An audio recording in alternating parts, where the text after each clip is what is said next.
Oh, oh, shoot. I have my camera covered up. Okay, and 9:10. I'm supposed to be like getting to work right now. Uh, so as usual, I'm a little bit late. Not a lot late, but I'm a little bit late. Okay, so I had my break, my week-long break. I'm gonna go live stream for another 2 weeks, and then I'm gonna have another break, and then after that, I don't know when I'll have a break. I had these couple of things planned here. Um, Here, let me see something here. Here, let's check the we check the date here. 4th through the 8th, right, Monday through Friday, and then next Monday through Friday is 11th through the 15th, and then I'll take another week off, hopefully to get some cleaning done because my mom is coming down for my birthday, which is the 23rd, which is Saturday. Uh, 2 weeks from now, basically. So I'm gonna take the week of the 18th off, or if you want to count Sunday as your first day, the week of the 17th off. You know. Um, but yeah. Um, so I'll be taking that week off to do some extra cleaning and stuff before she gets here, and then I'll be back to normal the Monday after on the 25th. So that'll be kind of back to normal. Anyways, um,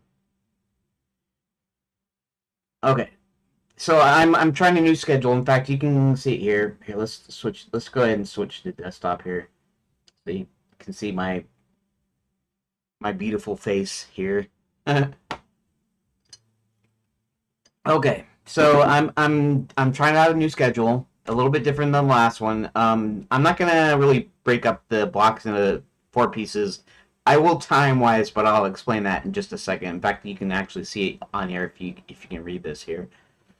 But so I decided instead of making somebody wait half an hour while my break is up, I figured maybe it's better to stop the stream and then start a new stream. So it'll be like sort of like 2 parts, right? And I'll start a new stream, and I'll in between 11 and 12 my time, which is Eastern. So if you're in the UK, it's like was it 5 hours? 5 hours. So it's gonna be like four to five UK time, Europe time, I guess. Well, you say UK time, anyways. Yeah. So it's gonna be at 4 to 5 UK time that I'm gonna break, and then um, it's gonna be like India is like 8.5 hours ahead. They're on the half hour. Um, so it'll be like 11. It'll be like 7:30 to 8:30 in like India. And anyways, that part of the world, basically over there. Um, so yeah, I'm gonna. So my time is gonna be from 9 to 11, and then I'm not gonna get like a full 2 hours of work, but I've got this extra stuff in here. I'll explain this in a second. But this one should be on a little bit more direct, right? Yeah, direct. Good. Okay, so yeah, so I decided to do this kind of this new way because I think it works better a little bit. Um, it means that you don't really have to wait. Um, I don't know if I will advertise. I don't know if I'll advertise my second stream, the part two. So I maybe I'll figure somebody can actually like I'll tell you when I do it. But like I'm not sure if I want to spend. Well, no, I could probably do that anyways, because I'll be doing 10 minutes still again, but it'll be short. It'll be like 156 part two, and then my link tree link, which hopefully is still working fine. fact, let's check that here for a second. Now this will go to admin here, which is fine. But we'll see here. And everything is good, right? Okay, everything's good. Okay, good. At least for right now. Okay, so uh, today I'm eclipsing a little bit of my work here. Um, this is what Grok, I guess, kind of came up with as far as I was going to do it 45 and 45 or something like that, or something similar to that. But instead, it suggested I do my little 10-minute dealie at the beginning of the stream, and then I do an hour of story work, and then I do okay. So 15 minutes of game related drawing. It suggested that I do that, but really all I'm going to do right now is I actually had Grok write a prompt that will help me hopefully be able to gain control of my stylus and my drawing on my graphics tablet. So it's going to be, I don't know if it's going to be like 4 weeks or something. And I decided I was going to go ahead and I was going to spend 15 minutes on each stream just doing this.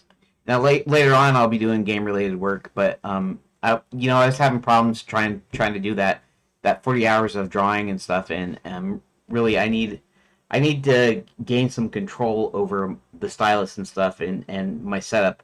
In fact, I'm pretty sure I have it set up in such a way where I should be able to get something decent.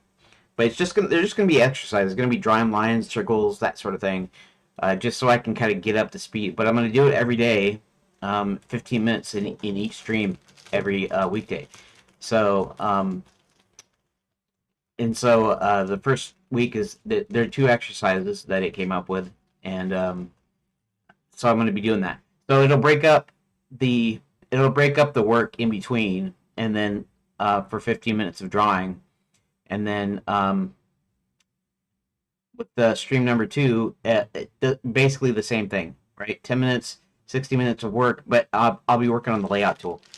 Because really, I don't really have a lot of different work to do on the game right now. So, like the majority of it is the story stuff, and the and you're gonna pardon me while I maybe I should change this actual. You can see some sources. Watch this for a few minutes. Hold on for a moment, please. Doing stuff off camera so you don't have to watch it. Okay, see how that looks on the screen. Okay, let's change that a little bit. Is there like a word wrap I can do here? All right. Let's just go ahead and can I tab in? Oh, weird. Interesting. 2, 3, 4. Okay, we'll leave it at 4, and we'll say okay. Doing stuff off camera. So basically, since we're doing this a little bit later, we're going to be eating our early meals a little bit later, like at 11. And so right now I'm eating like a donut stick, and eventually it'll be like an egg or something. Maybe I'll make some hard-boiled eggs for the week or something. So pardon me if I'm eating. I'll try to be silent so you don't have to hear that either.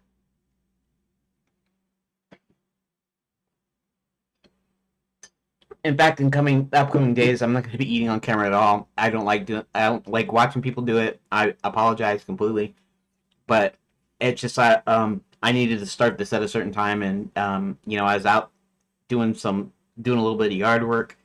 I had to spray for wasps. We got a couple wasp nests around our doorway, so I had to spray some wasp stuff, and Anyways,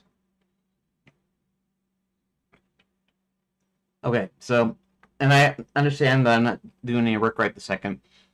So it would have been okay. So 9:10, um, 9:10 to 10:10. So 10:10 is when I'm done with this block and I start to do my drawing exercises.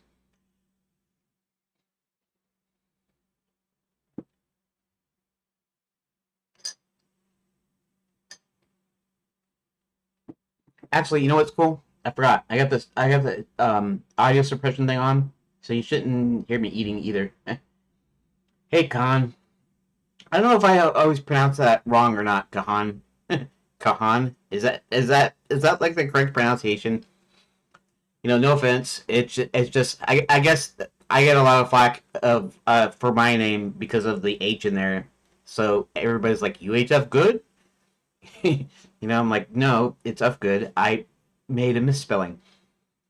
Which is really dumb because I never had seen it spelled before. If you remember the movie Willow, I'm sure probably you probably even already know where I got my name from and stuff. But his name is Willow Ufgood, and from the movie, not from the stupid Disney Plus TV show that I didn't even watch that and probably won't ever watch that. But so it's spelled Ufgood. But when you hear it, I don't know. My stupid brain said there's a silent H in there somewhere. So but I kind of kept it because it makes it more unique, right? Because most people, even if they could come up with Ufgood as a name, which nobody actually has really come up with it as a name because it's the last name. It's only mentioned like once in the movie, I think, and I decided to keep it, and along with the Jeers. Okay, no problem.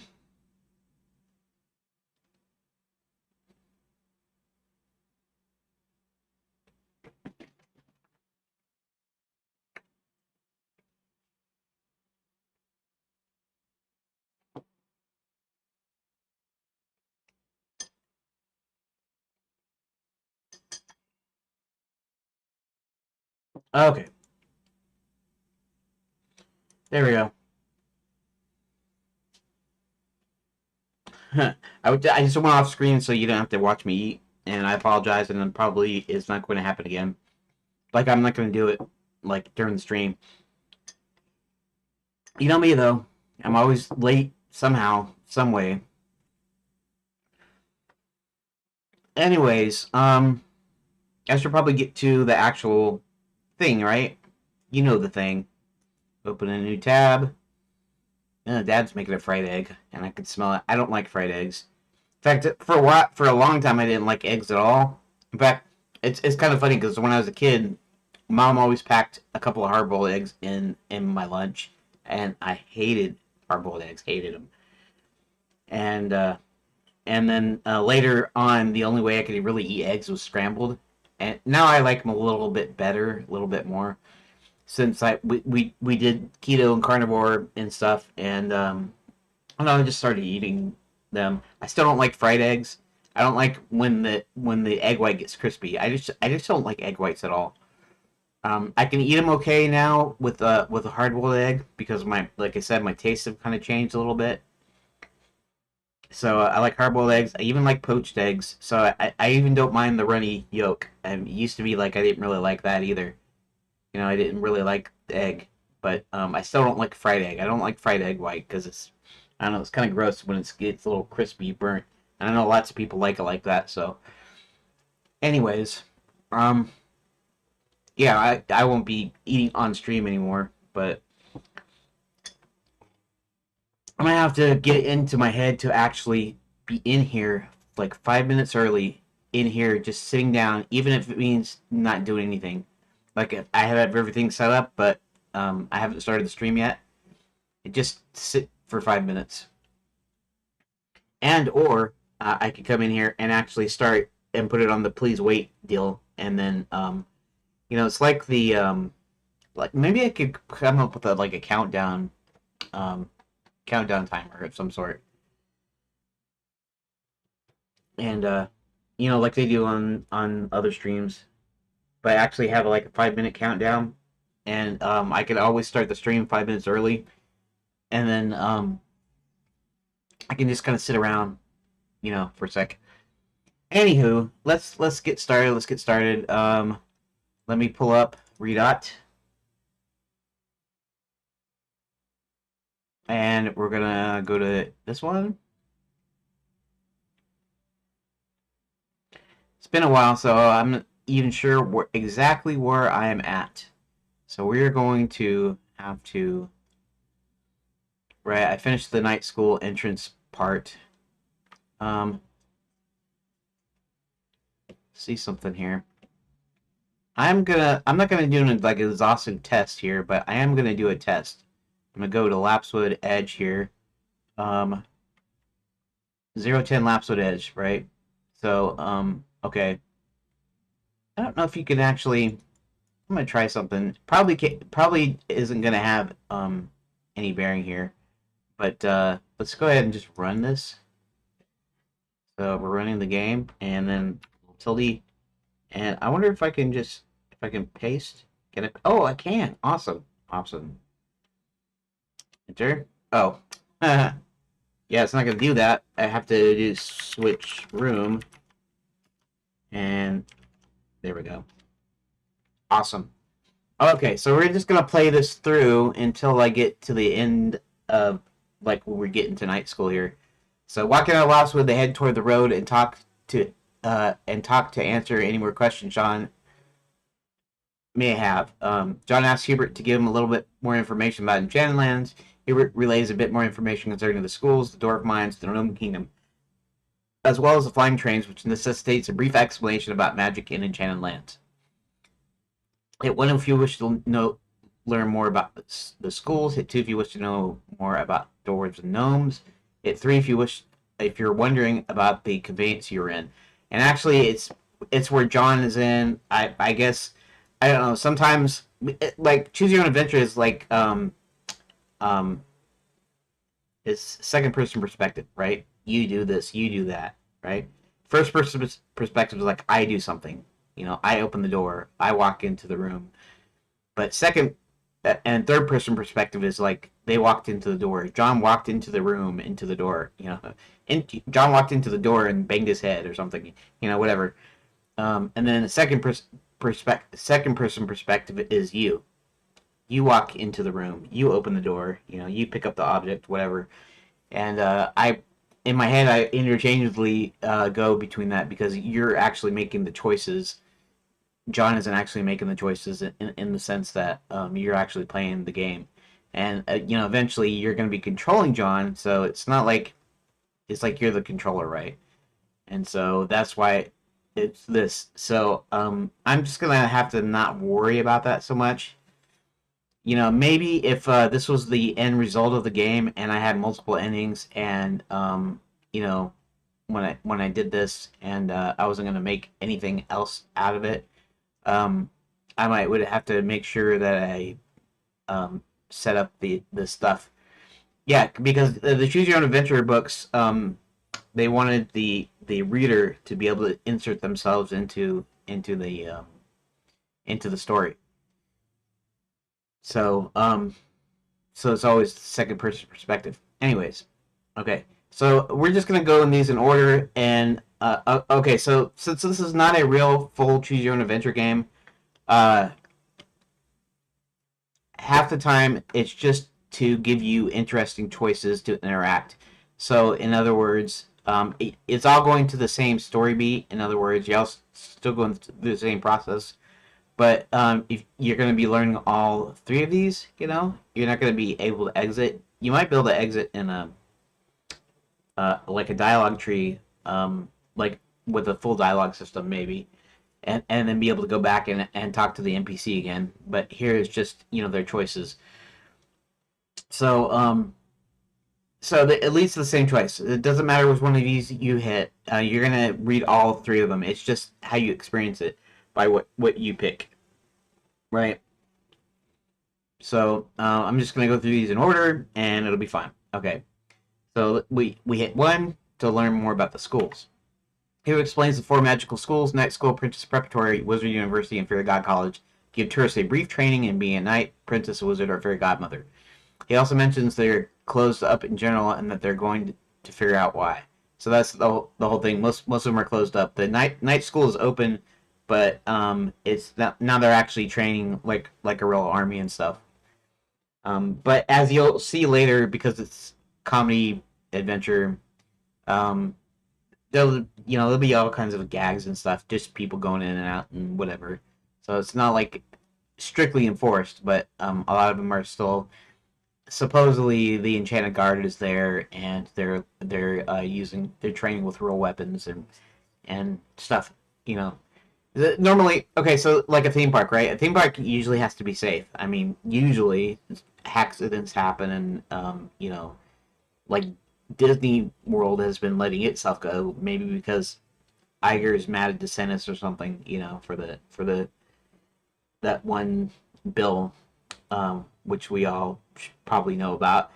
But so but it should be safe, right? You should be able to go to a theme park, amusement park, and it should be relatively safe. Uh, and So when you go to be a knight or a princess or whatever, um, you generally go through like a little training period, so you can learn how to do everything. And like all the weapons are enchanted and the dragons are enchanted and nobody actually really gets hurt and stuff, right? Because it's supposed to be a resort, it's supposed to be like a theme park. And so but because of Max coming in and buying up Enchanted Lands and just the weird stuff that's going on, he's uh he's closed up most of the schools except for night school, which he's keeping open to train the Enchanted Guard and stuff like that. Anyways,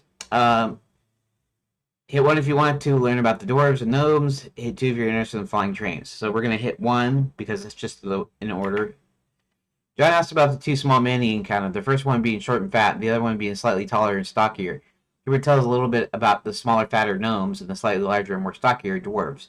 John mentions the young woman that was kidnapped by the gnome, and Hubert mentions that the kidnapping makes it especially important, as that was the Gnome King.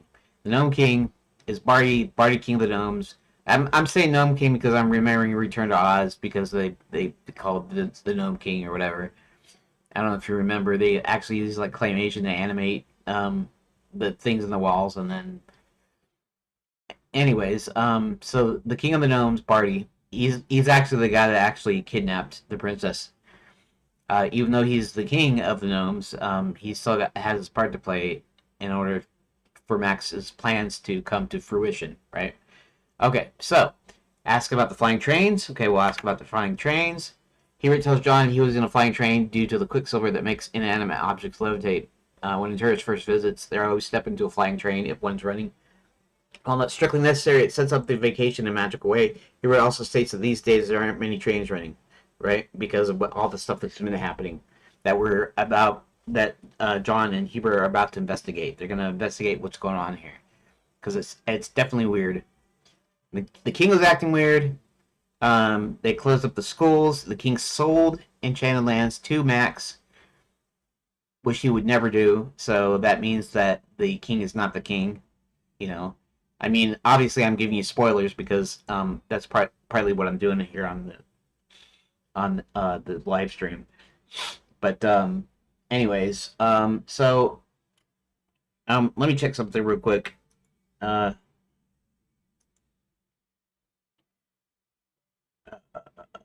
Okay, that's not important. Okay, let me go back. Okay, anywho, so uh, yeah, so they're gonna investigate the where's happenings going on. Okay, I wanted to continue. Uh oh. Oh, it's because it wasn't in focus. Okay. He instructs John to investigate night school and afterwards Princess Prep. John eventually approaches the front entrance to night school.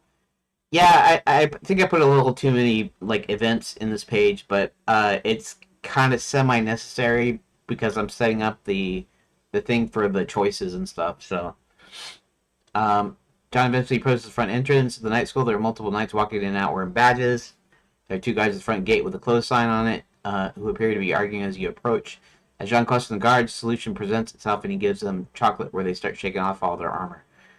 Eventually, it's revealed to be two parrots on the perches, and John is free to enter and exit the grounds. Now, this is going to be the actual puzzle in the end game.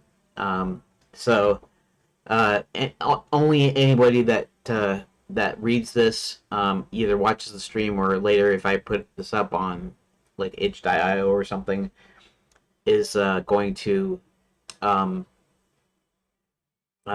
know how to solve this. I decided not to add choices to this part. I mean, I could have, but I couldn't think of any right now for at that. Well, I kind of couldn't think of anything at that time, and how to present it. And then I decided, I shouldn't have to have choices all the time. I'm gonna have plenty of choices in here, so don't get that wrong. In fact, this is all the entrance to night school is all like one story beat. So I split it up into multiple pages. Okay, so I hit one to walk past the guards. So John has found a way around the guards, and okay. So John attempts to enter the enrollment tent, but is told he needs to have a badge to enter into any of the tents. And it sort of stumbles about, apparently having had too much to drink. John also notices the number of souvenir stands with various items, including those on a badge. Hit 1 if you want John to take the Drunk Knight's badge. Hit 2 if you want to find a way to construct a fake badge.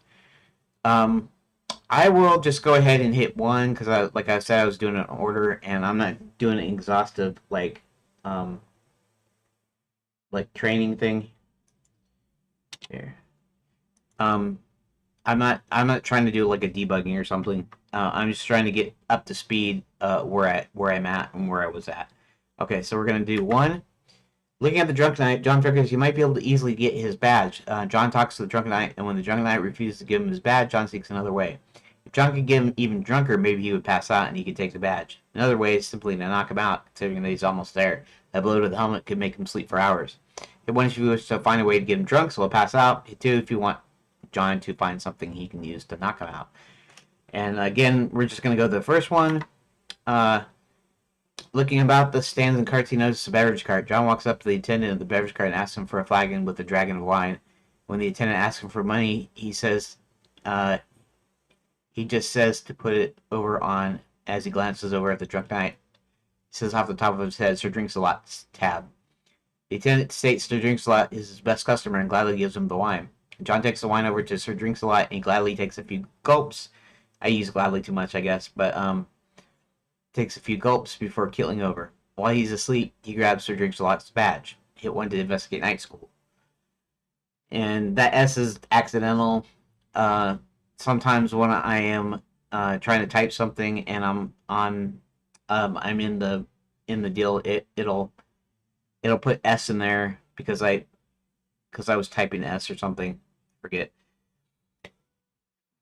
Anyways, okay, so that's the drunk method, and to explain a couple of things. And actually, I should have separated that into these. Ask him for a flagon with a dragon of wine. Little in joke. If you've ever seen The Court Jester with Danny Kaye from 1950, I can't remember. It's 1952, 1951. Anyways, there's this whole spiel about there's a point where Danny Kaye, as the court jester, has to fight this knight for the hand of the princess, and so a couple of his friends basically put some poison in one of the glasses, and then it starts that whole spill. If you've ever heard it, how did it go?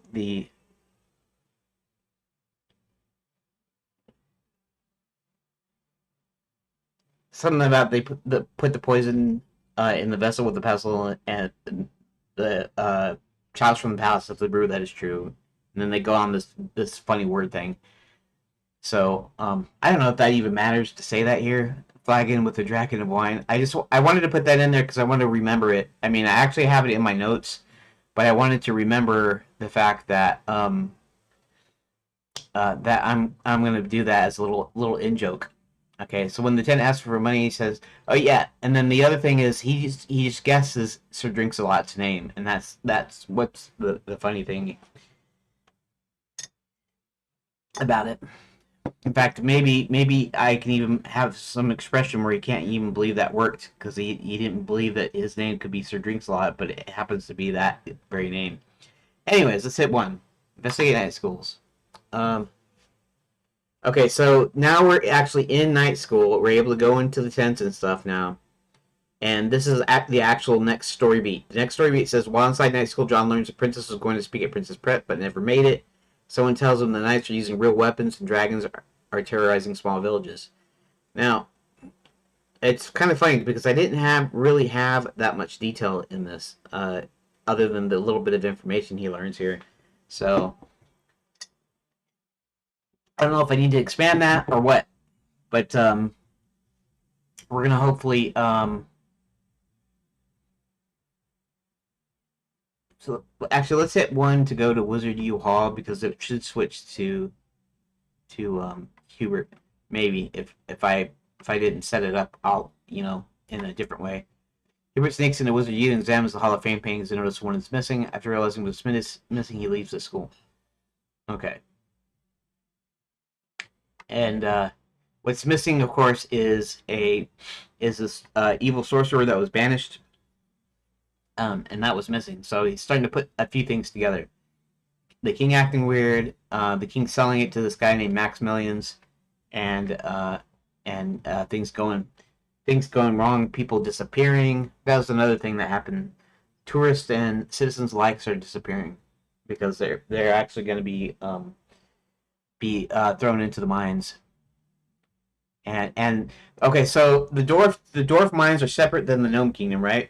And so basically, it's like this. It's like the dwarf mines are over here and the gnome kingdom's over here. And the Max has made a deal with Barty and saying he could loot any of the realms that he conquers because Barty is pretty greedy, and as long as he lets him use the gnome kingdom for his mining operation, because he needs vast amounts of quicksilver in order to build his machine, his portal opening machine, called the Omnigate. Okay, so anyways, I guess I can go ahead and just quit now.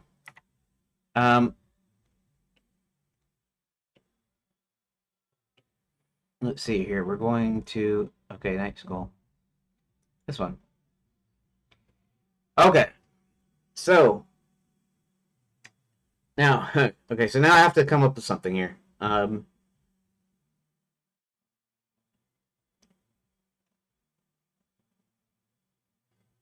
going to. I think I wrote a bunch of stuff in my notes. Now, strictly speaking, I could probably completely make up something new, but no. I don't have a recent here, huh? That's weird. I wonder why. Let's see if it's actually in the recents list. It probably isn't, but let's see if it is anyways. Recent documents. Okay. And hopefully this is the correct one. Yep. Okay. 238 pages now. Alright, so let us go and I guess what I want to do is let's say so I'm gonna go ahead and find Knights Academy. Okay.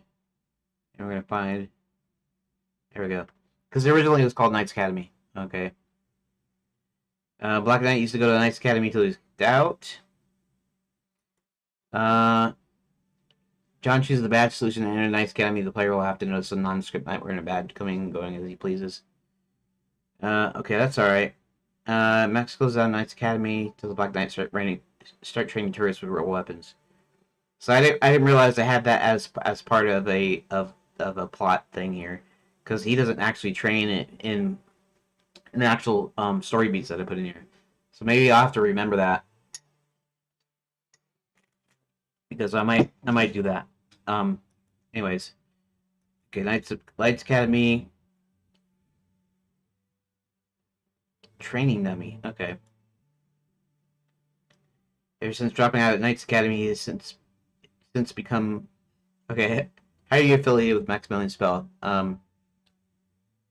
BK. Oh, Black Knight. He's an old college buddy. Or of course, since dropping out of Knights Academy, he has since become a Black Wizard. We used to have great fun sneaking over to Princess Prep and partying with the babes. That was before tourism took hold, though. So one day I'm eating the last unicorn roast, and I get a flying scroll saying Maxi Boy's got a job for me. When he's crushing everyone is away, the other one says he knows the whereabouts of another unicorn, so here I am. Okay. That's a little backstory about the Black Knight. I used to go to Knights Academy until I was kicked out. What I do, I would do everything backwards. Go after villagers, beat them up, hold maids hostages till their families pay up. Sometimes I'd burn up the huts for fun. It wasn't exactly what they wanted. uh, if John chooses a bat, okay, right. I don't know if this is okay. Right, Knights Academy. Uh, so maybe yeah, I guess the first like 64 pages are my actual old notes. Everything after that. Yeah, let's see what page we're on. We're on page 10, 17, 31, 35, 37, 47, and back to 10. So uh, now it's going to be night school. I want to see if there's any other information or if I got very far in whatever John finds out. Maybe I should just look at up nights directly, but we'll see here. Night school. Let's see. When he went to King, simply dismissed it. He tried to go to different schools. They're all closed except for night school. You can get any answers there. I'll accept night school. Getting answers there. He sends John over to night school and Princess Prep to get some answers. First thing John does is find a way to get onto the school grounds. By observing the guards and various knights and others going in and out, he devises his way in. The entrance to the guards, two armored guards arguing with each other but standing in place, various souvenir stands. At this point, there are two ways in. One being you have to get the guards to do something to let you in. John finds the guards aren't really guards at all, but a couple of parrots on perches with armor holding swords. There'll probably be halberds like down into the ground to block anybody from going in. The only way to get them shared their armor is by offering them chocolate. And you can only figure this out. I don't know if you can actually give parrots chocolate. You can't give dogs chocolate because it's dangerous to them. You probably can't give birds chocolate either. In fact, let's see something here. That'd be kind of an interesting little thing here. Can you give chocolate parrots?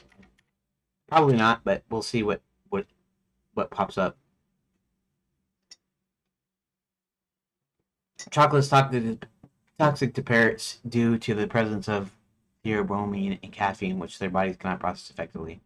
Even small amounts can be harmful, and the effects can be fatal. Dark chocolate poses great danger because it contains highest levels of theobromine, but milk and white chocolate are also unsafe due to the high sugar and fat content. Lead to severe health complications, including vomiting. Okay. No safe amount of chocolate for parents. My parent ate a little bit of chocolate based on what you said. Lenny should be fine. Most cakes, brownies, and cookies have so little cacao in them that your feathered friend should be okay. Truly, it's dark chocolate that has the greatest risk. Milk chocolate is so processed that while not good to give a pet in small amounts, it's not necessarily life-threatening.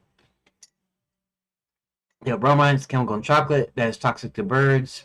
Um,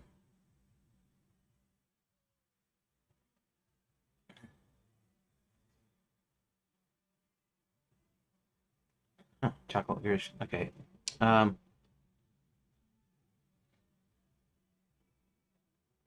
Might not even. Okay. Give them a snack. They like some water. Help them out. Should be fine. Uh, parenting with a spell like parrot. It's stressful sometimes. Experience. My parrot Pip got a hold of a pan of brownies when I was paying attention, and on another occasion tore up a chocolate chip that fell on the floor. My vet told me that what I told you when I called her. Okay.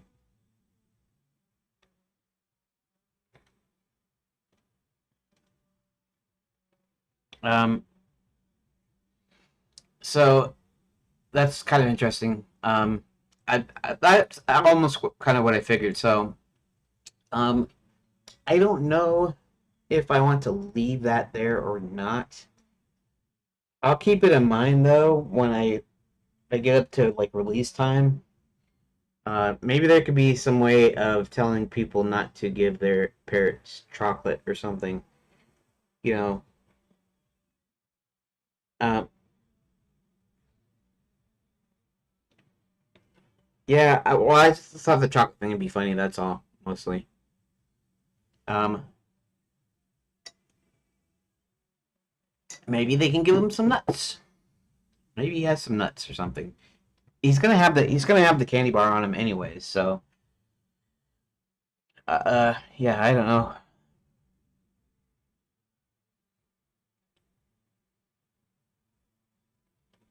Maybe I can turn it into something kind of funny. At least the visual part of it, and that's when you give them the chocolate. They die, but then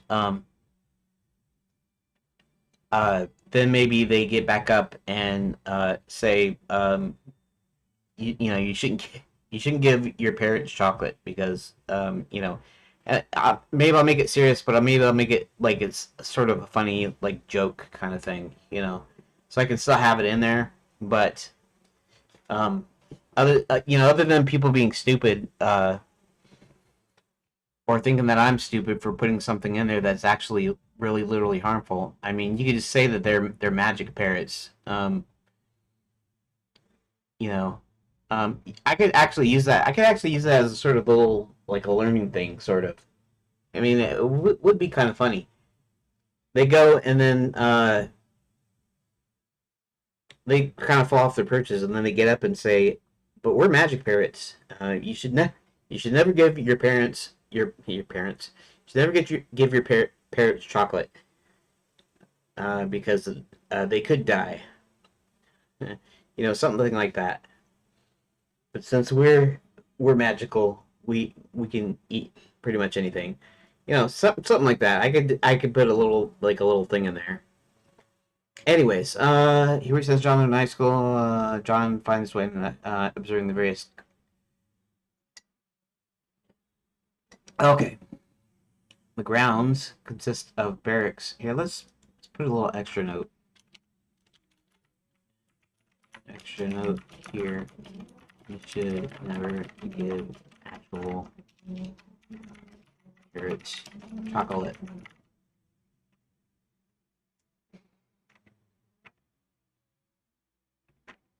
Because it can hurt them. I'll possibly address this later on as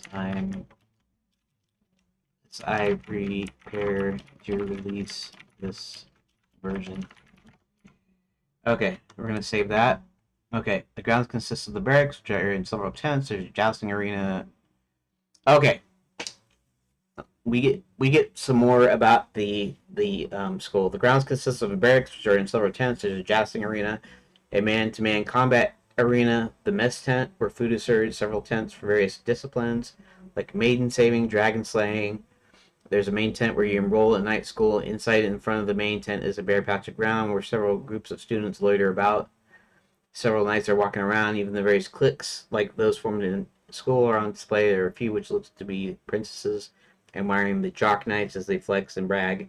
They tend to have giant letters on the back of their armor. There are some geek knights with their high-tech abacuses, some wearing taped-up glasses over their helmets. Some, well, maybe not over their helmets, but we'll figure some out. Some wearing pocket protectors on their armor, all wearing armor. You're gonna have the Babe Knights wearing pastel-colored armor and gossiping. Some knights are sparring, but seem to be actually inflicting damage on each other. Not very welcoming for tourists, but then again, you don't think you see any. Possible information that John can gather: why are all the other schools closed except for this? Are they actually training for real? John can ask about Princess Karen. They say she hasn't shown up, but it's okay because the school is closed. He might ask a few princesses there how to get into Princess Prep even though it's closed. He can ask about the dragons and why they seem to be attacking villages. After asking around, John finds out the schools were closed one day, and the only explanation given was refurbishment. Night schools left open so they could actually train the military, and since there didn't seem to be many tourists around, they decided to train them with real weapons and real fighting. He also learned one day the dragons started acting evil, and it was no longer safe to be around them. He also learned that Princess Karen was due to speak at Princess Prep, but hasn't shown up yet. But it doesn't matter anyway because the school is closed. He learns Princess Prep and Wizard U are both closed. Fairy God College is probably open, but they're not letting anyone in or anyone leave. John manages to find a way into Princess Prep. Once inside, he manages to make his way to the headmistress's office, where after looking on her desk, he finds a piece of paper with the words Princess Karen, a Verdant's itinerary. After looking at the list, he notices the top is an item stating that she was supposed to go to the Grand Gentilanian Hotel after she lands. Then John then starts hearing muffled sounds in the room. You can still see what it is. The room looks fairly normal. There are two identical plants on each corner of the headmistress' desk. So this is like a puzzle or something that I was going to do. This wasn't in my original like story or anything. This is just like this is like later. This is like now. I was trying to figure out different things to do here. After examining the plants a bit more, one of the plants seems to have wrapped its leaves around something. With a little effort, you manage to pull the plants off to reveal the headmistress. After being freed, she tells John that a woman entered into her office and cast a spell on one of the plants, which managed to wrap its leaves around her and wouldn't let her go. And from what she could see, the woman opened up her desk, pulled out the princess's itinerary along with hotel tickets and a badge and various other odds and ends, and then left her here to suffocate.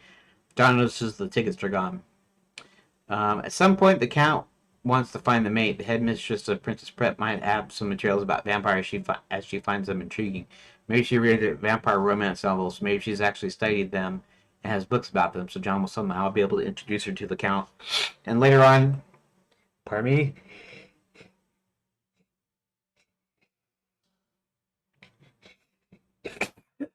Dang it! I don't like sneezing. Okay. It's actually warm in here. Well, it's gonna be warm because I'm drinking coffee and because the computer warms up the room. I guess. Um, so I've actually changed that a little bit. Um, one of the princesses that they managed to rescue from the fairy tale books, as they're being held hostage in Fairy God College, is a vampire princess from her realm. Um, I forget what I called their realm, but so um this doesn't happen here. In fact, Princess Karen um never encounters the headmistress because they kidnap her ahead of time. After finding this information, John goes to rendezvous with Hubert. Meanwhile, Hubert leads to Wizard U, which seems to be deserted. And then this is where I come up with the stupid mouse wizard thing, which I don't know. I mean, I've seen pictures, people. just making like artwork and stuff. So um,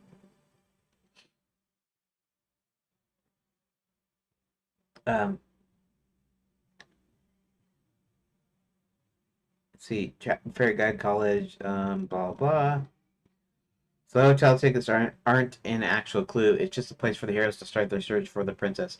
Well, actually, that means technically it's a clue, right? I just yeah, but anyway, so they call it Hubert's old friend the Count, and he turns into a bat to try to explore the hotel. He finds a woman who claims to be the princess at the princess's hotel room. There's something in there that lets us know that it isn't her. Maybe a clue to her whereabouts. Maybe you have to follow her down to the wine cellar. Maybe she likes wine a little too much. Uh, Hubert, how good of you to call. We haven't talked in ages. What's going on?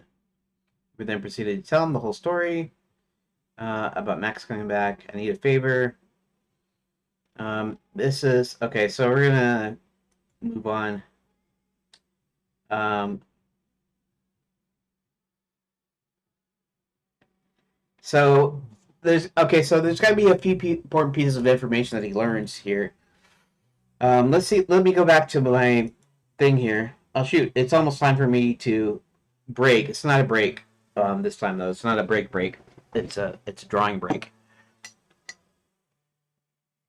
But night school learns Princess going to speak at Princess Prep Never Mason. Tells the knights using real weapons, dragons are terrorizing small villages. Okay, so I guess I guess it encompasses everything. We're gonna have to make some choices in here though, so that there's something to do here basically. Um, so let's think about this for a second. Um,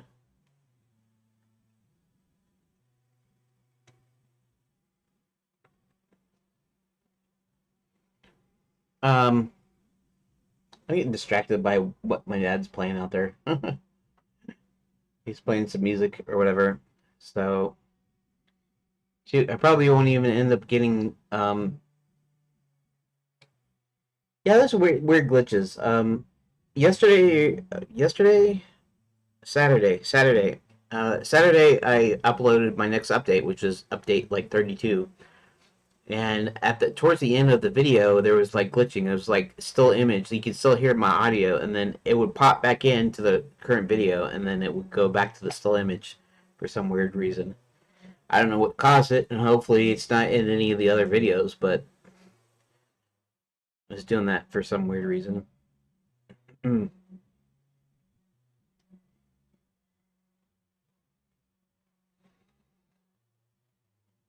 Okay. Okay, let me we're gonna go through here. Wizard U Hall, that's we're back with Hubert, okay, and then the pool here.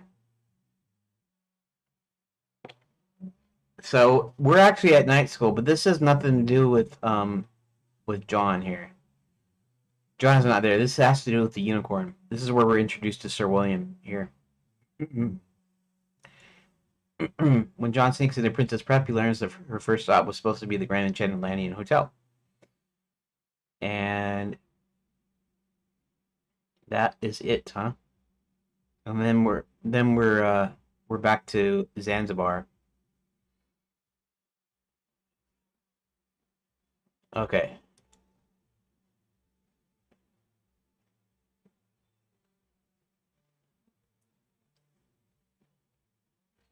Um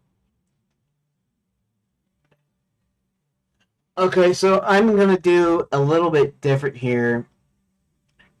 He's gonna learn that the princess was speaking at Princess Prep when he's at Princess Prep. I'm gonna make it like nobody there. There's a few princesses hanging around the Jock Knights, and that you have to talk to. But and all I said here was sneaks into Princess Prep, and I don't remember how I think it was boarded up, and there was I'm not sure. I guess I'll have to learn. I'll have to figure that out when I get to it. But Let's see something here. Actually, let's look at the notes again. Yeah, let me go down here. Real weapons. Okay. Princess prep.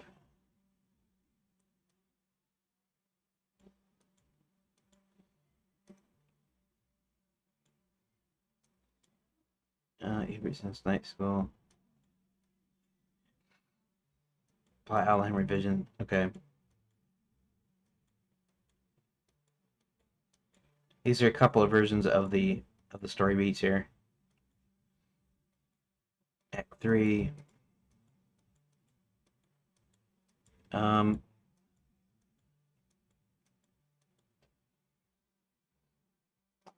Okay.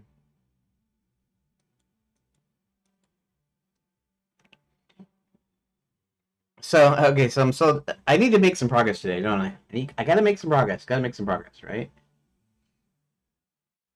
Um,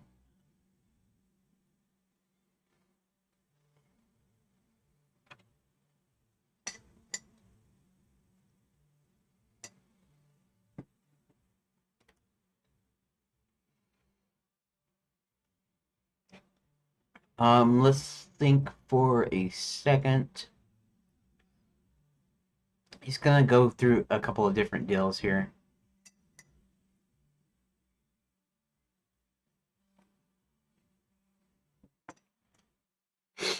Um, I guess you're gonna want to go to different places. Okay, so the enrollment tent. Okay, so the enrollment tent is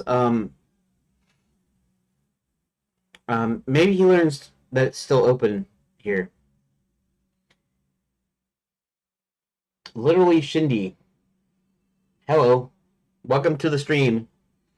I don't know if I'm pronouncing your name right. Shindy or Shind or something. I don't know. Apologies if I don't pronounce it right. But welcome to the stream.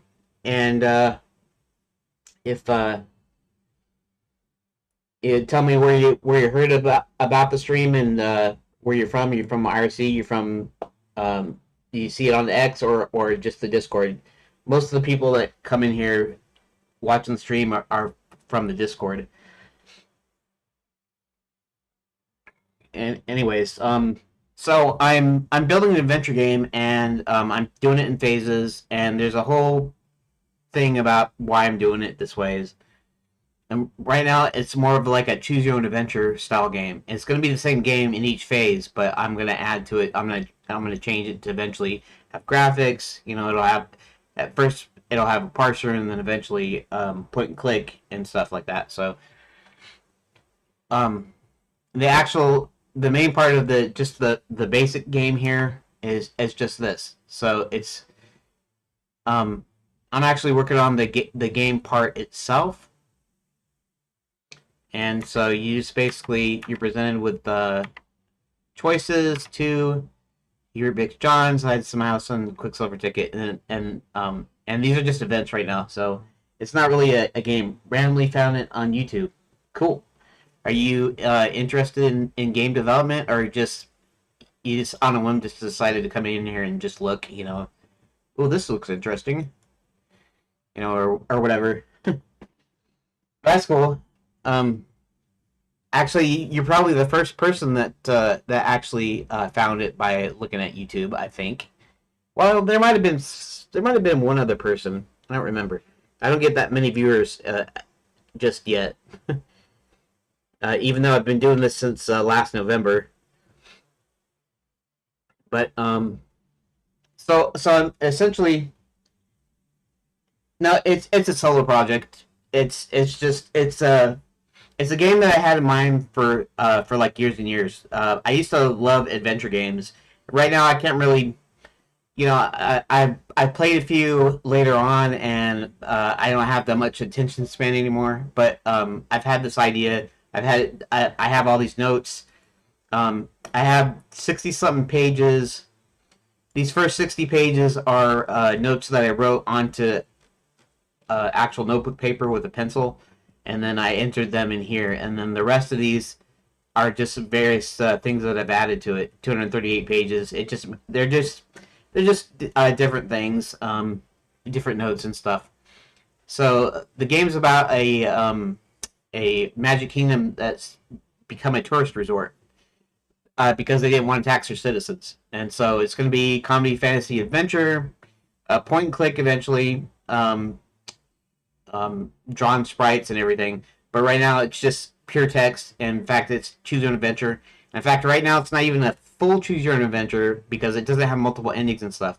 It's just I'm putting these different choices in here um, to allow you to experience the story interactively, so to speak.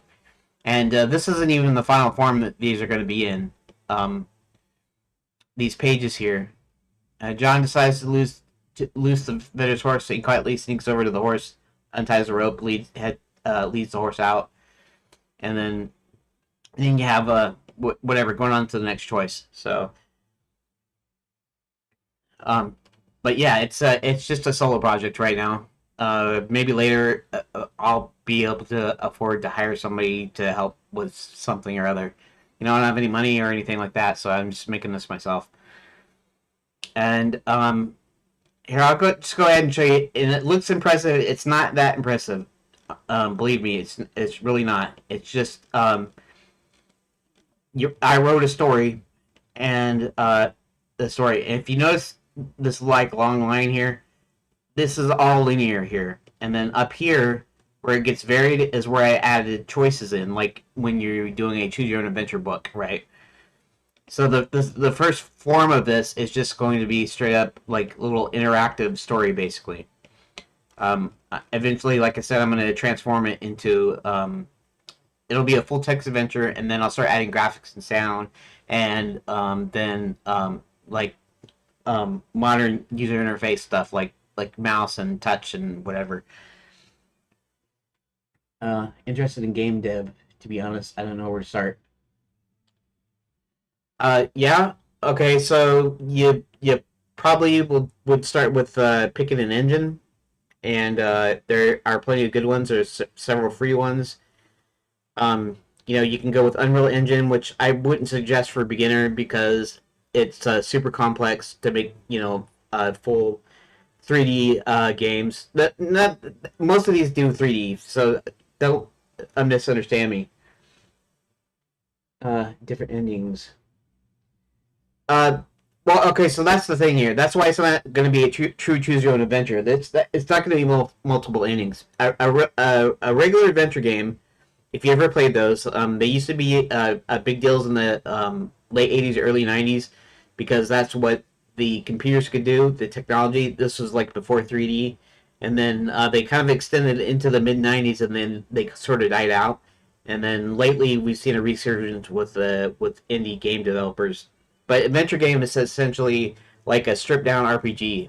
If you don't know what adventure game is, it's basically you're exploring and you're solving puzzles in order to open up more parts to explore or revealing another piece of the story.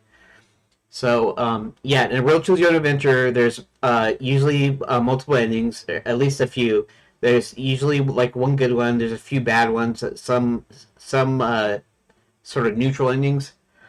But because this is going to eventually be a fully interactive like point and click adventure, and before that it'll be a text adventure. It goes towards one ending. I'll put puzzles into it, and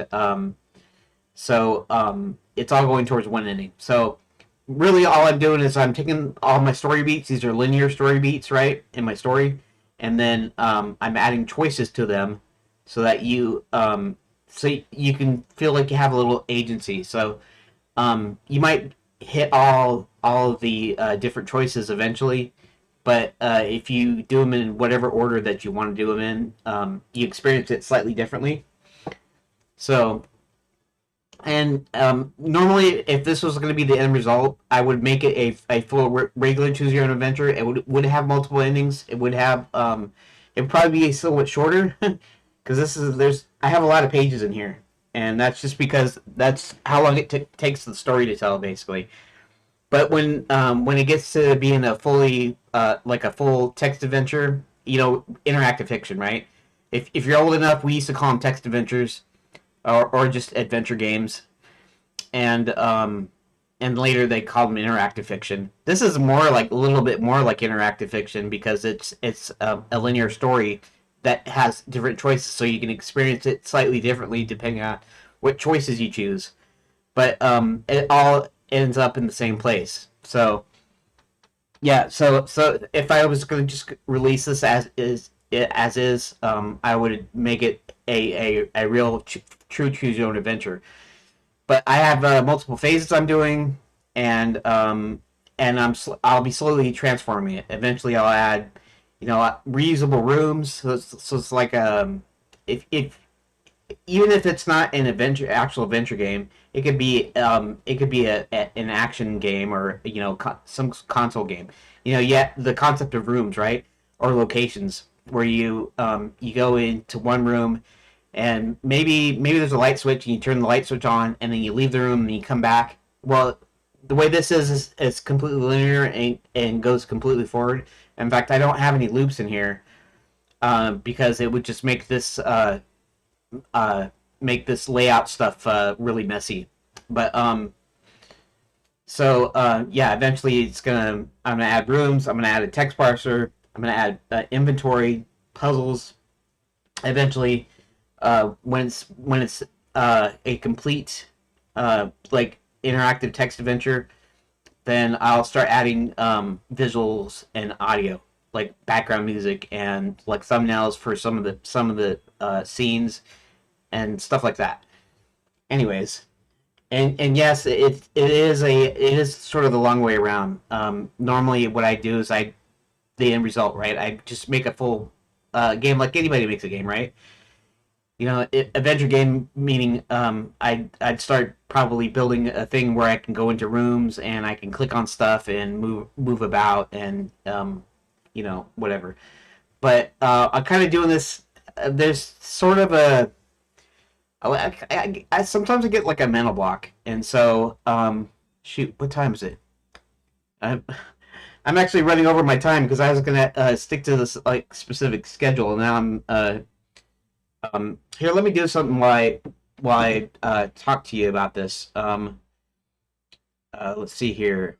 I'm going to go ahead and pull up um, Blender. Here, let's go into.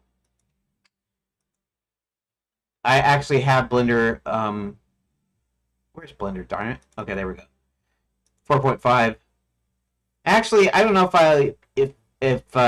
I care that much about Blender 4.5. I'm sure there's some improvements. I didn't notice the speed improvement because I'm running Linux. I'm running Linux Mint Debian Edition LMDE, which means it's Debian based, which means it doesn't have the most up to date stuff like drivers and stuff, and it's a pain in the butt to update my drivers, which I want to eventually somehow fix. Maybe I'll reinstall like Linux Mint proper eventually, but right now 4.5 isn't that big of a deal here. I can still use 4.4. In fact, I can't even use the Vulkan backend because my drivers aren't up to date. I actually have a 3080 Ti, so I'm sure that it can handle Vulkan, but I have to get the newest drivers, which it's really a pain in the butt to do on this version of Linux. So let's see here. Yeah, let's just go ahead and start it here. I didn't actually even need to go in there. Let's castle map. See, I have this problem. Like I used to be able to draw cartoon characters. Basically, I can copy stuff. I can draw on paper pretty okay. Not great, but okay. And I even could do. I could even draw on.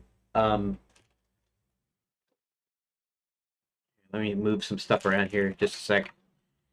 Uh, I can even draw on the graphics tablet. In fact, my graphics tablet is like old. It's like from I guess I don't know 2010. So it's a how do they pronounce it? Wacom. I always pronounced it Wacom, but Wacom.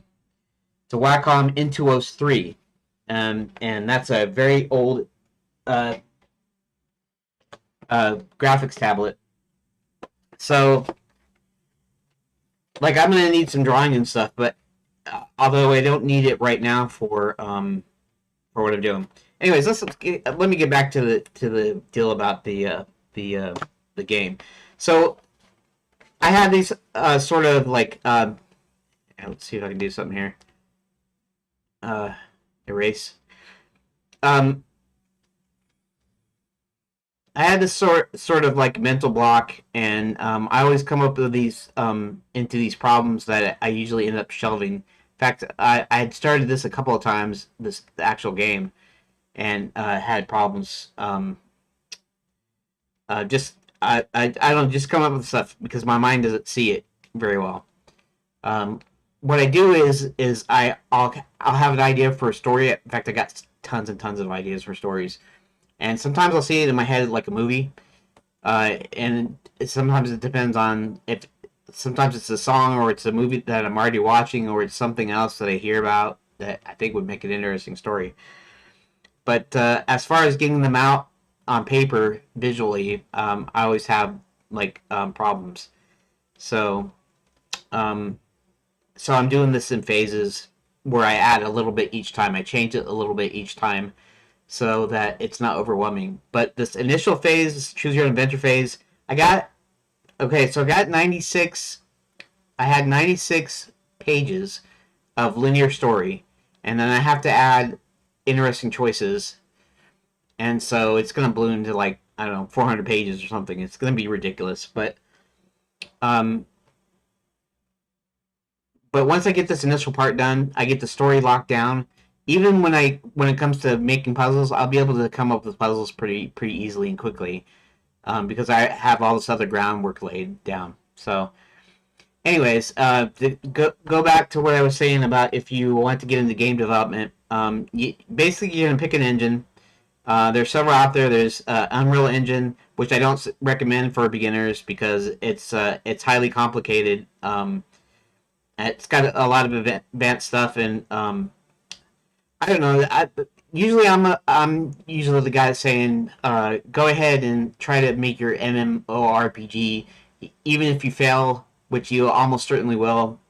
Not necessarily. You might be the one that doesn't fail, but at least you have learned something, right? You'll have learned more than if you had limited yourself from saying, well, do this, little small games, and you can go that route. Most people will tell you make a bunch of little tiny games and learn your stuff, and eventually you can increase the development time, and the ambitiousness of your project, right?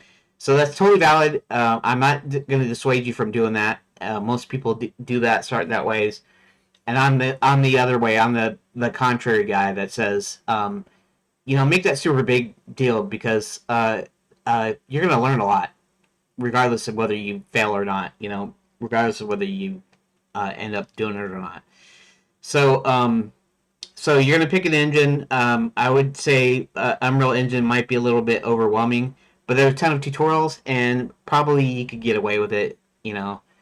Obviously, I'm on Linux. If you're on Windows, if you're on Linux, Unreal might not be a great choice either. Although there's some people that are using Linux to build Unreal Engine games. But then you got Unity, which was pretty popular until they got some weird like distribution terms. Like they added like a runtime fee, and then later on, because of the backlash, they stopped that. So Unity is probably valid. A lot of people use Unity. There's tons of tutorials. You couldn't go wrong with actually using Unity. That's fine. Then there's Godot, and Godot is open source, free. It's 2D and 3D, and again, it's got a pretty big community. They had a big kerfuffle recently, or the community manager running their Twitter account, their X account, and their Discord server. where they were banning people from because they wanted them to focus on not politics and not issues and stuff, just making games and stuff. And so the managers of both the Discord and the X were like um, kicking people out and whatever, kicking them off the servers and stuff. So how did I get into game development? I started programming when I was a teenager in high school, and many years ago. We had a Macintosh. They're called Macintosh Classics because they were the old original Macintoshes that I guess they started making like the older versions, like releasing them or whatever. Anyways, the schools had the Macintoshes. At home, I had a. I'm old enough to have a 286. I'm actually old enough to have something even slower than that. But my computer before my quote unquote IBM compatible or AT or XT, I don't remember. It's probably XT back originally, but my computer before that was a Commodore 64. I didn't really learn. I didn't really do any programming. I just played games on that until our Commodore 64 burnout, and then later on, when I went to high school, I took a programming class, and then I wanted to do programming at home, so we got a computer at home, a PC at 286, like 12 megahertz, slow, old, like I don't even remember what the size of our first hard drive because when we got a 386 it was like 40 megabytes, not megabytes, not not gigabytes, not terabytes, megabytes. And so that was pretty big back then. Godot is a good Godot is a good one. They got tons of tutorials. I'm using Redot, which is a fork. Here, let's go to the script. Let's go to the script editor. So this is just GD script here, and basically this is Godot 4.3 that has been like reskinned, right? When all the weird politics junk or the woke stuff started happening, these guys decided to go ahead and do their fork. They're going to do their fork anyways because I guess there's some long-standing issues with Godot that they hadn't addressed, and so these guys had wanted to make their own fork so that they could update, the things that they wanted to update. And the political dealie just gave them the impetus to go ahead and do their fork now. So essentially, I'm working with Godot 4.3, but this is actually Redot or Redo or however you want to pronounce it. I used to pronounce Godot Godot because when I read it, that's what I'm thinking of. I'm not thinking of a different language or anything. I'm reading it phonetically in my head, so I'm thinking Godot. So later on there, I'll start saying Godot, and I was like, okay, I'll start calling it Godot. And then when Redot came along, I was just like, you know what? Skip it. I'm gonna pronounce this Redot because that's the way I want to pronounce it. And most people don't really care. Most people don't really care how you pronounce Godot either. You can somebody there's a YouTube channel where some guy pronounces it Gato or something. You know, and so you can pronounce it any way you want to. Really, nobody's gonna get mad at you for pronouncing it differently. But so I'm using Redot, which is essentially Godot 4.3 right now. It's locked at 4.3. I know Godot is up to 4.4 now. In fact, I think they even have, I'm not sure if they're up to beta yet, but they have some earlier versions of 4.5 out. But this is kind of locked at 4.3 because, I don't know, it has to do with their schedules and they're working on some stuff. In fact, they're working on a total rewrite of the engine, so where it's its own thing and everything. Although they're going to keep up with this, so I don't see like a Redot 4.4 anytime soon. Or at least I haven't heard news of it yet. So, anyways, yeah, Godot is a good one to start with, and just go through the tutorials. They have a few tutorials in the documents, for the 2D and the 3D games. and there's tutorials everywhere. You can find YouTube tutorials. You can find on on various websites, and just start going through them, and start making your small games if you want to go the route. If you want to go the route of doing small games, I'd start at like a basic. If you want to go the route of starting small and then building up, I'd start with like a basic Pong. If you don't know what Pong is, I don't know how old you are, but Pong was kind of like the first arcade game, you might say. That's actually not true because the guy that created Pong, or the guys you could say that created Pong, created something called computer space. Have you ever heard of Nolan Bushnell? He's the guy that started Atari, way back in the day. Uh, um, what was I saying? Now I lost my train of thought. You shouldn't have laughed because now you made me lose my train of thought. Okay, no. Anyways, what was I saying? Why was I talking about Atari? Nolan Bushnell? Oh, Pong. So, he created something called. Okay, so back in the day, I think at MIT, they run like a PDP-11 or some big like mainframe computer, whatever. The computers that were like the size of rooms or whatever. They had this thing that they called what do they call it? Because Computer Space is the Nolan Bushnell arcade thing based off of that. Anyways, this was a space themed game where you're locked in with another player, and there's a black hole, and you have to rotate around, and you have to. I don't know if you have to destroy him or what. I don't remember. Like you have a missile or something. And then Nolan Bushnell recreated it in an arcade form, but I don't think it was like a big hit or anything. So the next one was Pong. Now, don't know if he was the one that did it first or if Ralph Baer, and Ralph Baer is considered the grandfather of console games. He made his little interactive console, his box called that eventually became the Odyssey, the Magnavox Odyssey, and it was the first one, and it was the first one I think to have. I'm not sure if it had. I think like cartridges. Well, Fairchild Channel F was the first one to actually have like a cartridge based thing. Anyways, it doesn't really matter. Oh yeah, okay. So in the 50s, there was this thing called Tennis for Two. So basically, there was this tour of this power plant, and whenever they brought guests on this tour of this nuclear power plant, this guy named Higginbotham set up this little thing called Tennis for Two on an oscilloscope. So it would show a ball being batted back and forth across a supposed like a net, right? Like a little line or something.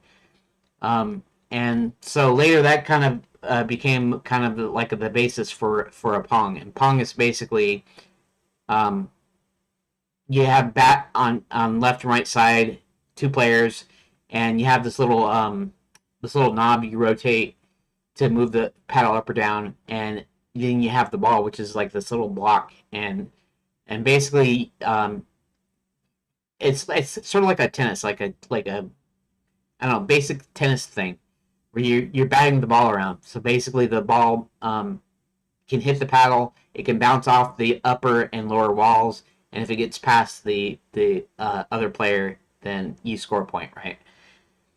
That's the most basic kind of game that you can make, at least of a certain type. So, if I was you, I would start with the Pong. If you're gonna start with the small game first, and shoot, it looks like I'm not even following my schedule at all, which is fine, but whatever. Um, okay, so if you're starting with this small thing at all, I'd start with Pong because it'll teach you how to like put stuff on the screen. You probably already know some basic stuff anyways if you're already using Godot. Uh, you kind of are, you kind of not. The reason I say this is because I have a tendency just to kind of go off and just I go off on tangents all the time, and sometimes I don't do my work at all and whatever. And the reason I had set up the streaming and the the YouTube channel and stuff uh, was so that I could just make it at my own pace. I'm not going to a deadline. This might take years to make, maybe. It depends on how far I get. And and so basically, just so I don't have to have a push that I don't have to, I don't have to get anything done at a certain time. I like to make progress every day, which if I don't, sometimes that happens. But yeah, don't worry about it. Uh, I distract myself from my work all the time, so it's cool. Okay, so anyways, so you can start with the Pong clone, and you can even look it up. Go look up, Pong tutorial, Godot Pong tutorial, just on YouTube search, and I'm sure a ton of tutorials will pop up. And it'll just be little 2D thing. You have your paddles. They'll just be like these little rectangles that represent paddles, and then you have your ball. And the original ball is this little block, and you can use a block, or you can create a ball graphic if you want, whatever.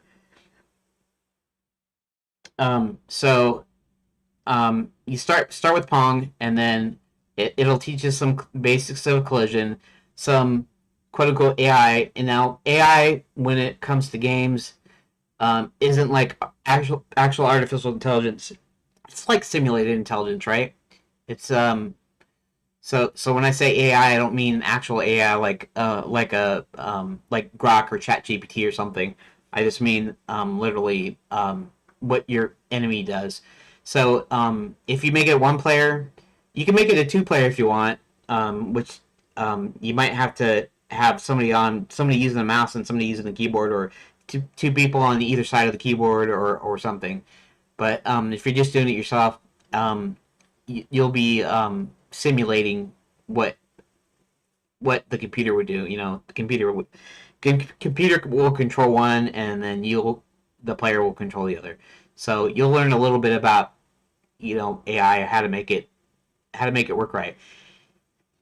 It's kind of funny, right? Because you could make the computer paddle like follow the ball exactly and would never miss. You can make it do that, but the trick is to get it to where it kind of feels sort of natural, so it kind of feels like a player, like an intelligence is behind it.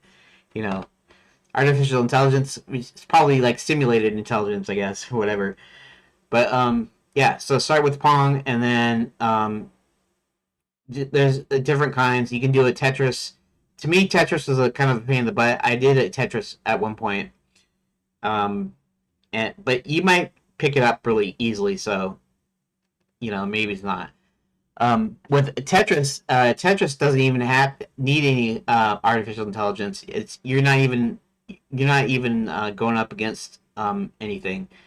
You're placing these pieces in a line to remove the line, and then what happens? It gets faster, and maybe you introduce obstacles, or you can add your own flavor to it.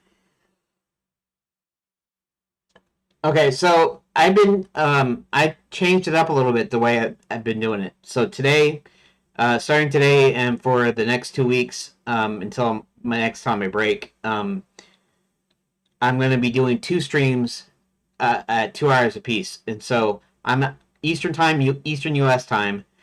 Right now it's 10:38 Eastern Daylight Time, and so I'll be streaming from 9 to 11 every day, every weekday, and then I'll be taking a break, an hour break, so it'll be from 11 to 12, and then I'll. That's kind of interesting. I'm taking my break at 11, and then 12 to 2, so that I'll actually be ending at 2. Huh? Okay, sorry. It's just I was thinking about it. Anyways. So yeah, it'll be from 9 to 11, and then from 12 to 2 o'clock.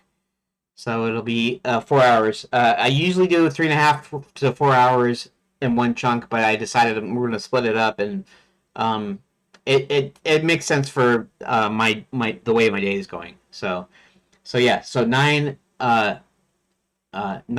and 12 p.m. Eastern U.S. time. If you're in the UK, that's 5 hours ahead. So that's like um what is 9 plus? See, 9 to 12 is what, 3 hours, right? 9 to 10 to no, okay. So 3 hours to 12, and then 2 more hours. That's 2 o'clock. So that's 2 to 4 UK time, and then it skips, and then it's 5 to 7 UK time. So I don't know where you're at, if you're in the US or if you're in Europe or India. I've had a couple of people that are from India, and they're like 8.5 hours out. They're like on the half hour, which is kind of weird. It has to do with the way their daylight savings time works and stuff because of where they're at, and it's kind of weird. But so yeah. So 9 and 12 for 2 hour intervals. So at in about 20 minutes, I'm going to cut the stream, and then I'll do part two an hour later. So hopefully I wasn't like all over the place like you usually am, and so when I'm talking to somebody, like I can talk normally, but when I'm talking to somebody, I get kind of flustered, and I get, you know, I say half sentences, and I stutter and all kinds of goofy stuff. So, but anyways, yeah. So Eastern U.S. time, 9 to 11, and 12 to 2, and so hopefully that answers your question. And so and what I'm doing here is I'm working on the story portion that you kind of saw a little bit of. These are story beats, right? While inside night school, John learns Princess was going to speak at Princess Prep but never made it. Someone tells him the knights are using real weapons, dragons are terrorizing small villages. Okay, so that's a story beat, and so I'm gonna have to add choices to it and whatever. And so this is the actual story. This is the actual part of the game here. And then I'm working on a layout tool, a proper layout tool, in the second stream, the second half of the stream, you might say. So I'll be working on the layout tool when I come back at 12. Anyways, so there you go. So oh, India. Okay, cool. Well, thanks. Yeah, I don't know. Some of you guys from India seem to like me talking and stuff, so that's cool. So you guys are 8.5. So that would be, let's see, 9 hours. 9 to 5 is 8 hours. So it'd be from 5:30 to 7:30 your time, and then skip an hour to 8:30, and it'd be 8:30 to 10:30 would be the second half. So yeah. Anyways, yeah, thanks for joining and popping in and out whenever you want. When I get boring, you can leave for a while, and then you can come back, whatever. So I'll be doing the schedule for a while, at least for this 2 weeks, to see if this works out. Because what I was doing before is I was doing it from 11 o'clock my time to about 3:30, and I was doing like a half hour lunch break, and I would leave the stream up, but I'd have this scene that said this OBS thing that said on break or whatever, back in 30 minutes, and half the time I'd be back 45 an hour later and stuff, just because I'm sitting there, I'm watching TV with my dad or whatever, and we're actually gonna be eating our meal in the 1 hour break in the middle. So, anyways, literally, is it Shindy? Did I pronounce that right? Sometimes it's hard to see how to pronounce stuff, and me being American, so certain things that are foreign would be kind of hard to pronounce, unless it's like a, I don't know, anime character or something, or whatever. It's not like up from your language. But anyways, yeah. So okay. So I'm supposed to do some exercises, and No, you can't give your parents chocolate. I have a part of my game where you have to get past two nights, and whenever you talk about chocolate, they sort of they get agitated. Shinday. Okay, Shinday. Perfect. I got it. Got it. Literally Shinday. Okay, cool. And my actual name is Keith, but my screen name, my nickname, whatever you want to call it, is Ufgood. And there's a little story behind that. The movie Willow from 1988 from Lucasfilm. His last name, the main character's name is Willow, and his last name is Ufgood, and it was spelled without an H. And I mistakenly thought there was a silent H in there. I kept it because it makes it unique, and it's pronounced Ufgood. And you don't have to worry about pronouncing it, but just so you know, Shinde is your last name. That's cool. Okay, that works. Yeah. So, yeah, my actual name is Keith Weatherby. It's English. If you like, you could probably tell it by the way it sounds. It's an actual English name, but I'm American, obviously, or I could be Canadian, but I'm not Canadian. But yeah. So my real name's Keith Weatherby. I usually go by Ufgood on RC and Discord and X and whatever. So anyways, yeah, Ufgood was the last name of the um about the pirate software. Um, is that streaming dude, or are you talking about actual pirating software? You're talking about the pirate software, the guy that streams. I've only, I mean, I've seen videos, but I haven't actually really like got into it, so I don't really know much about the controversy. So I have to actually look it up. Yeah, nice to meet you too. Literally Shinde. And yeah, so you can pop in, pop out whenever you want. No, no problem. No harm, no foul. Because I know that sometimes people from, especially from around the world, they got different schedules.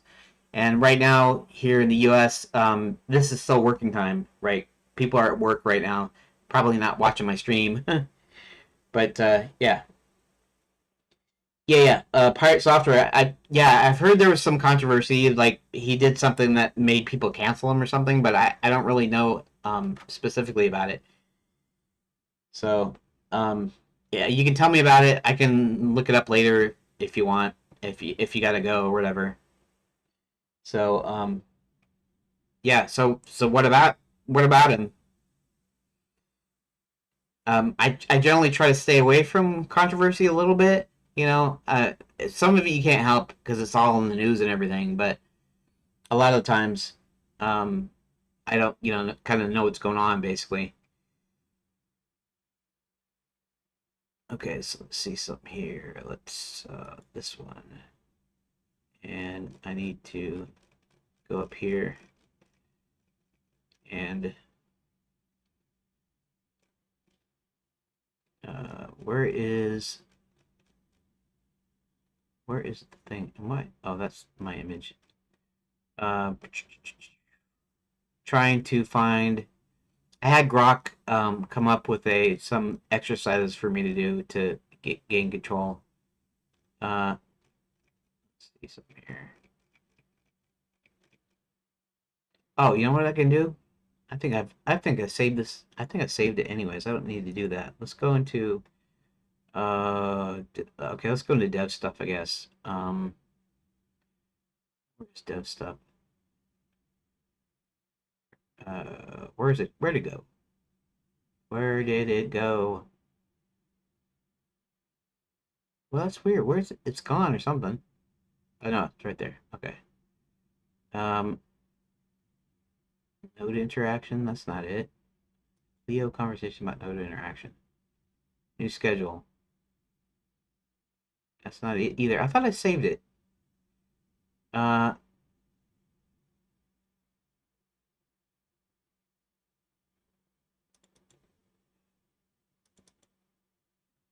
Enchanted. Huh. Maybe some downloads. Oh, that's weird. I should have saved it if I didn't save it. Um, okay. Tips. I just have to keep going up. And I only have 10 minutes left in this stream now. Tailored setup. Keep going.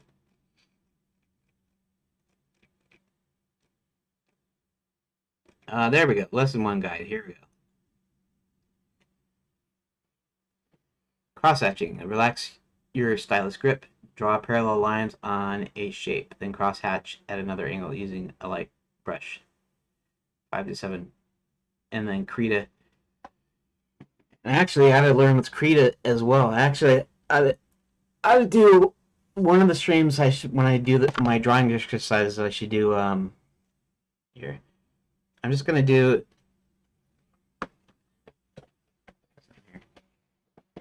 I need some like feet or something for my tablet. It's gonna want to. Okay, that's good. It's not sliding down at least, and it should be over to the side a little bit. There we go. Okay, let's go back to Blender real quick.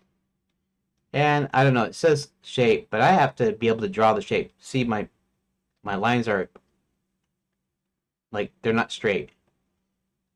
Part of it is because I'm not using my. Now, if I'm using my whole arm, that's I don't know. Yeah, trying to do parallel lines. It's just it doesn't want to do parallel lines. Let's see something here. It is tilted a little bit. See this? See, my control is like way bad. You know, I mean, I even before I could do stuff before. You know, maybe I can do like the sketchy kind, right? Like that. If I do the sketchy kind with my wrist, they can be generally straight. But yeah, that's not very good, is it?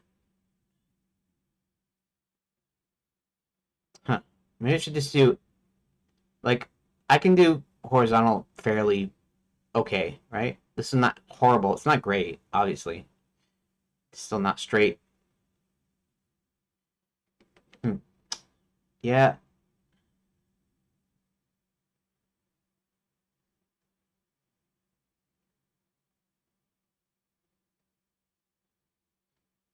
And actually, I'll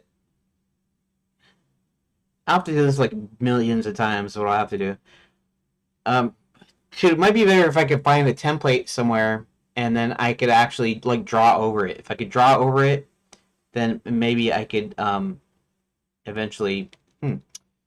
That's interesting. Ask Rock here for a second here. Right. Oh, that's right. I have to angle my keyboard because my drawing tab takes up my space here in front of my monitor now. So now I have to do this. So I just tried drawing some straight lines, and they are not straight at all.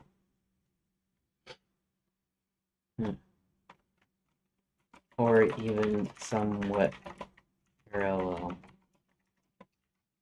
Okay if I do horizontal lines, but vertical just doesn't want to work.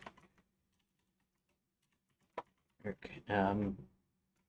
I can also get by drawing sketchy lines instead of a continuous one.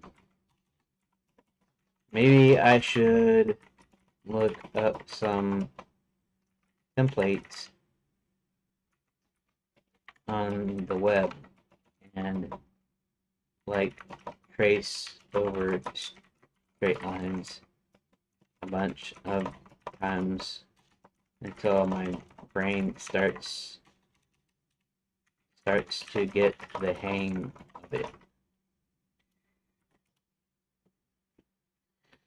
Okay. A company shut down their servers of games that are not doing well.